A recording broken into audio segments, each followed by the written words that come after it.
Hey, how's it going everyone?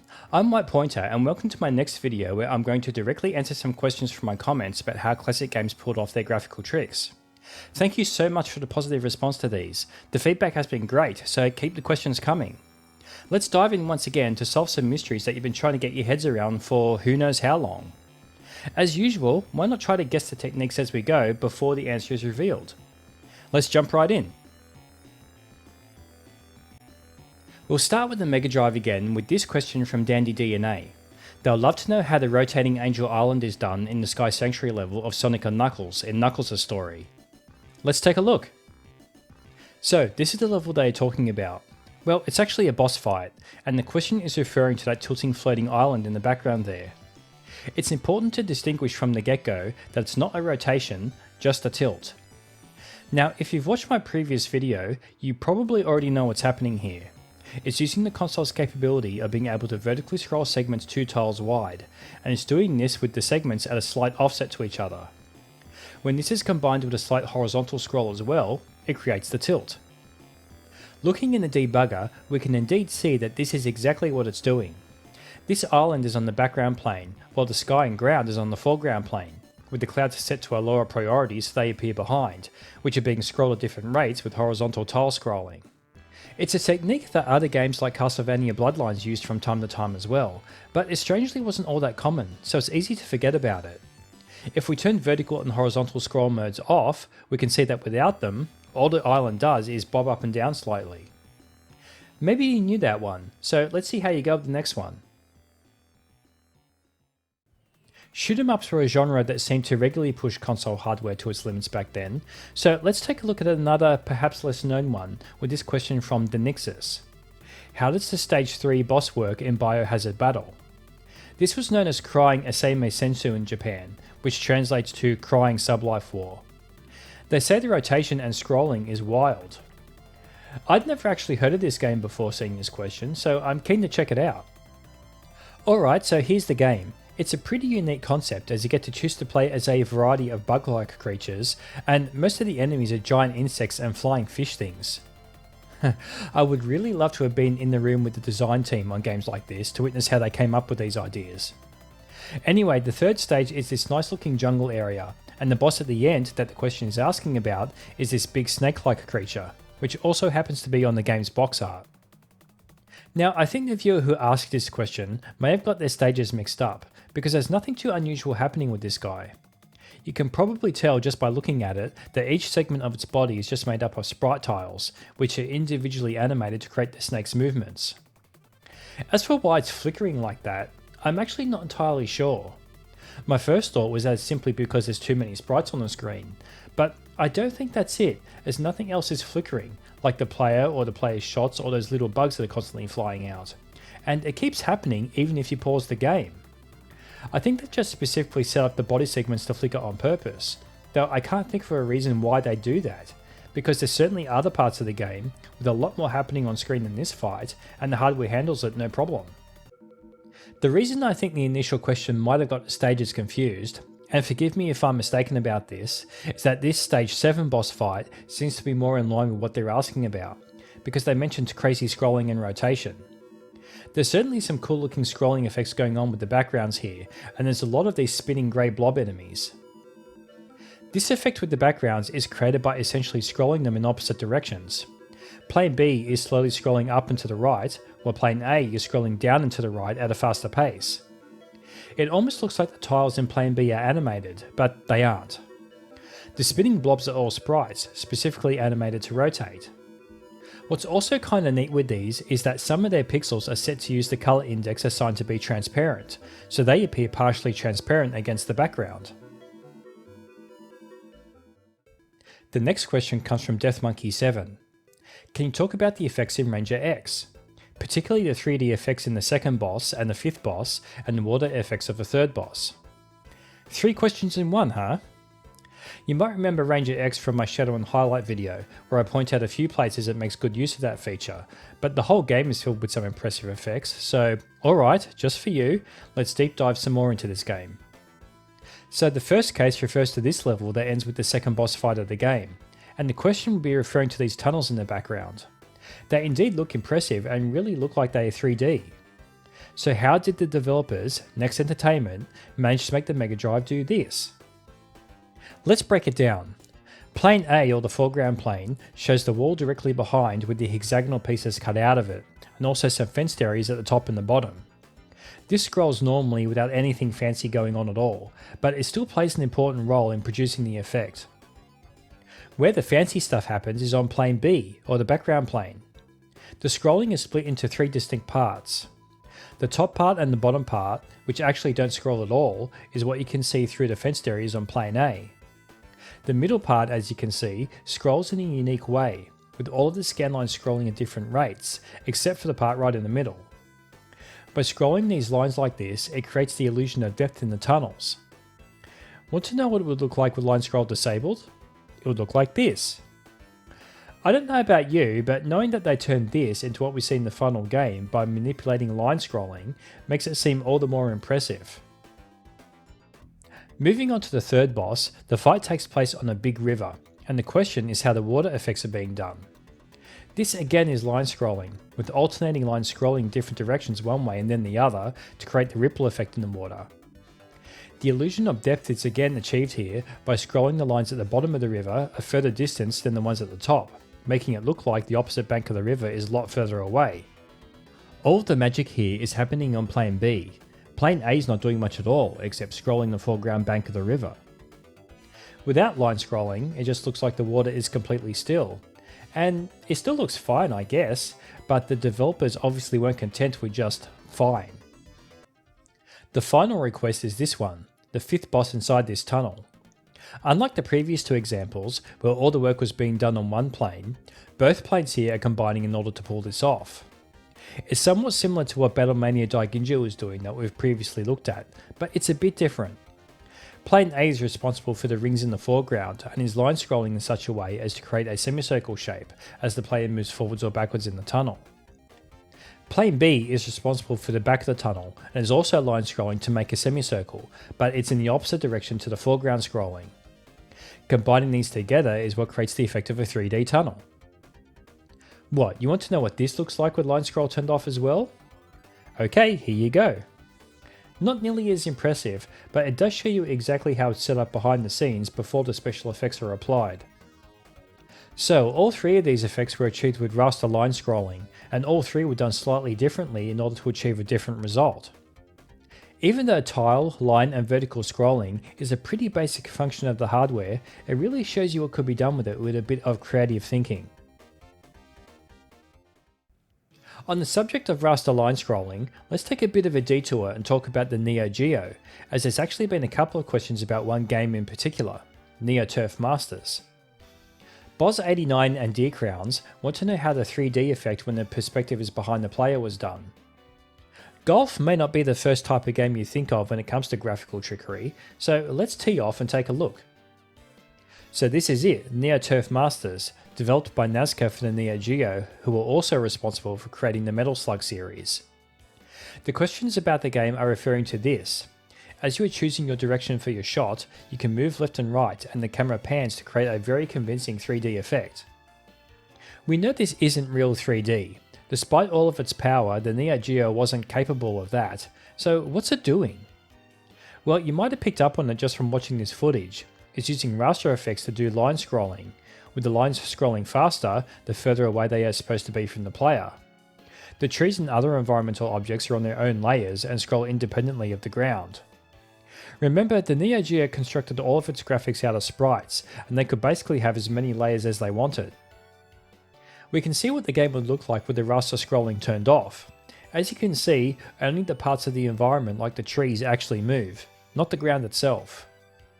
This kind of effect was used pretty rarely on the Neo Geo, even though it was clearly capable of doing it, but at least we get to see it in action here. If you're enjoying this content and would like to see more of it, make sure you subscribe so you know when I upload new videos. Speaking of the Neo Geo, Dinosaur Arcade asks, Art of Fighting is a SNES fighting game with scaling backgrounds and sprites like the Neo Geo game. How's it done and why don't more fighting games do this? I was actually hoping someone would ask about this port because I've been wanting to talk about it, so let's transition to the Super Nintendo to check it out. So the original Neo Geo version of Art of Fighting heavily takes advantage of the hardware's scaling capabilities, with the whole screen zooming in and out depending on how close together the fighters are. Unlike the Mega Drive port of the game, the Super Nintendo does actually retain the scaling idea from the original, though it's nowhere near as pronounced. Firstly, it's not really important to the effect, but there is a screen split happening on scanline 42, with the top portion set to mode 2 to display the health bars and other information as this doesn't zoom.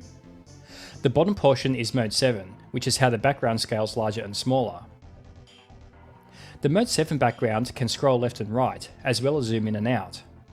Nothing too unusual going on there, though sometimes it is easy to forget a mode 7 background can scroll just like any other background.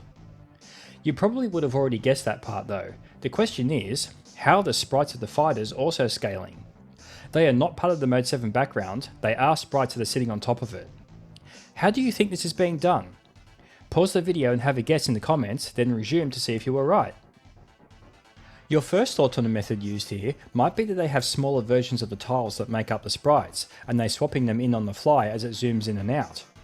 That's how this kind of thing is normally done. But if you think about it, that would be really inefficient. If you look closely, the sprite scaling is actually a gradual process. It's not one size in one frame, then suddenly a different size on the next frame. So if it worked that way, they would need to store multiple sizes of every single tile that make up every single possible animation for every single character in the game in the ROM. This would take up way too much space, so that's not what is happening here. Let's take a look at exactly what the tiles that make up the sprites are doing. As they scale smaller when the camera zooms out, they are actually gradually compacting together and overlapping slightly with each other on the right edge and bottom edge of each tile. There's only so far you can overlap the tiles like this without the image looking weird, but when done right, it's an effective way to scale sprites smaller, and this game isn't the only one to employ this trick. However, one unique thing it does, in order to make the scaling smoother and more convincing, is that once it reaches the smallest size, it does actually replace the character's tiles with slightly smaller versions, that remove 2 pixels from the right and bottom edge of each tile. The process is reversed when scaling back up to their original size.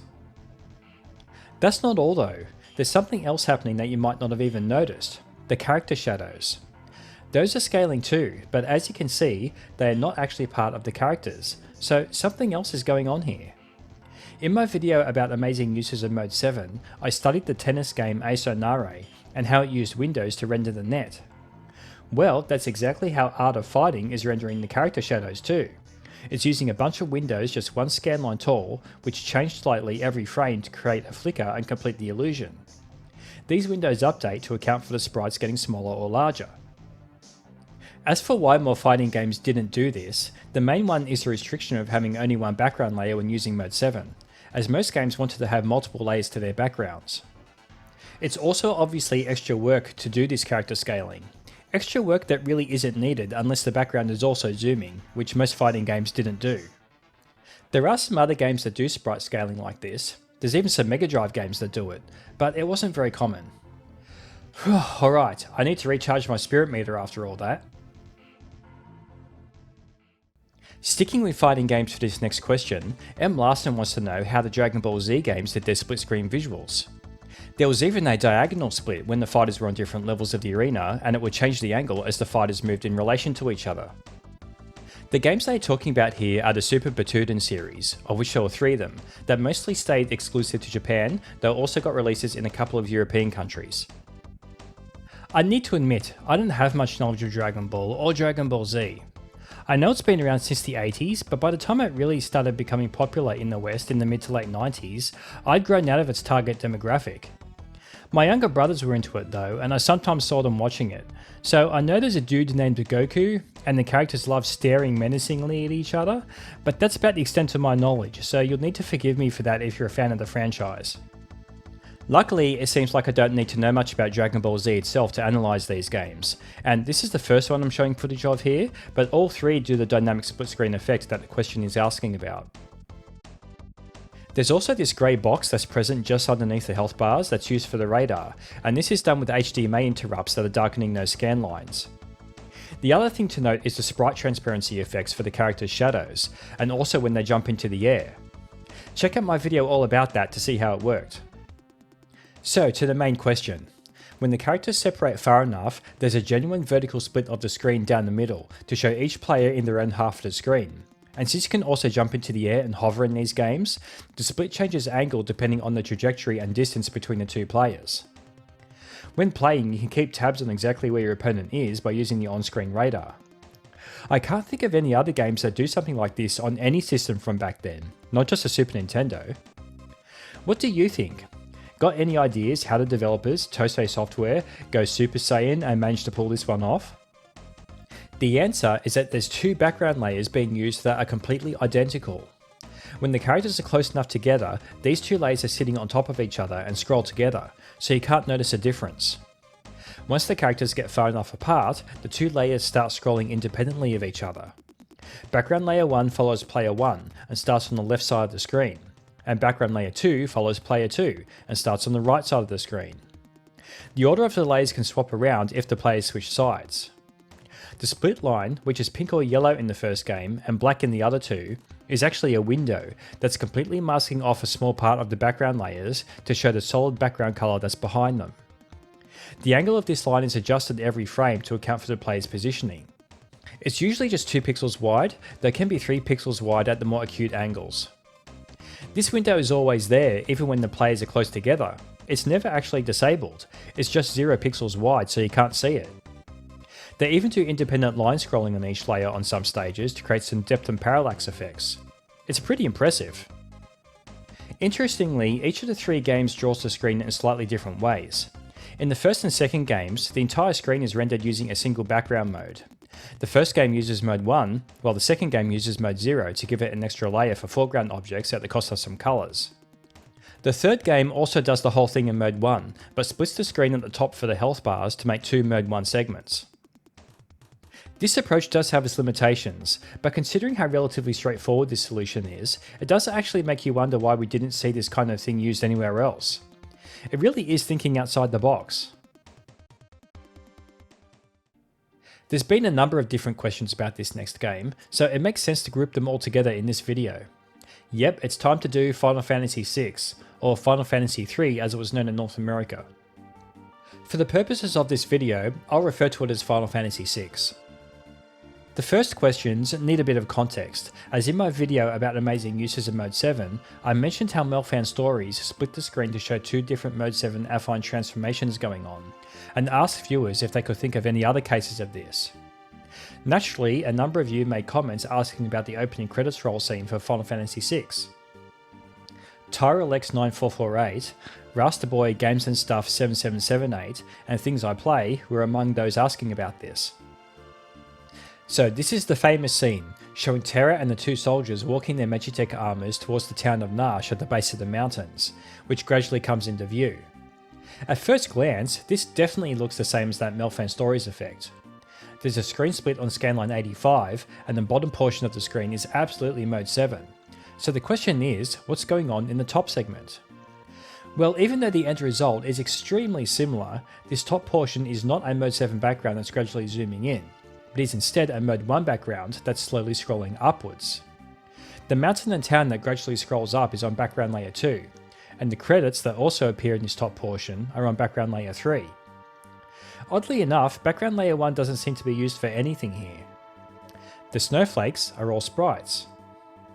You actually see this effect used again later on in the game during this cutscene, with the addition of some windows that are used to create the spotlights. This next one also had quite a number of viewers wanting to know the answer, including Pristvan, I'm going to assume that's how you pronounce that, Jareth Khan, Skins for the Win, and Intergalactic Dave. They all want to know how Squaresoft pulled off the minecart sequence in the Magitech factory. That's a pretty long way into the game, isn't it? Alright, better get started. Be right back. 12 hours and 20 minutes later. So here we are, just before the minecart escape from the Magitech factory, and yes, I have been playing for 12 hours and 20 minutes by the in-game timer. Let's get on the cart and extract what's going on here with this sequence. Yeah, it definitely does look unique. I'm going to cut out the portions where you run into the enemy encounters so we can just concentrate on this effect. If you have any ideas on how this might be happening, have a guess in the comments and then see if you are right. Your initial thought might be that perhaps it's something similar to the infinite corridor effect we saw in Super Return of the Jedi that was covered in my previous video. But no, that's not what's happening here. However, this is actually still Mode 7, and it's also an implementation that I've covered in detail in the previous video, way back in 2022 when I explained how the Super Nintendo version of Wolfenstein 3D was done. The actual animation is pre-rendered and played back as an animated background in a small window, probably to increase performance. Then Mode 7 is used to effectively blow the image up to close to full screen. This also explains why, like Wolfenstein 3D, it looks rather pixely. As for how exactly they drew the background, according to this interview with the game's director Yoshinori Kitase on Games Radar back in 2015, they painstakingly illustrated the graphics one pixel at a time. Dang, that must have taken forever, and explains why this scene is relatively short and the effect isn't used anywhere else.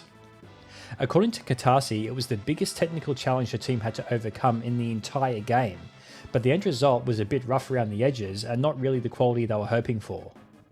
I'll leave a link in the description to the full article if you're interested, and check out my video about how Wolfenstein 3D was ported to the Super Nintendo while you're at it. Alright, the last question about Final Fantasy VI comes from Mr. Nuage. He says he clearly remembers in the final cutscene before fighting Kefka, he's got some kind of transparent blue colour blinking around his sprite, which he thinks might be a real-time polygon. Can I confirm if that's what it is, or whether it's different trickery?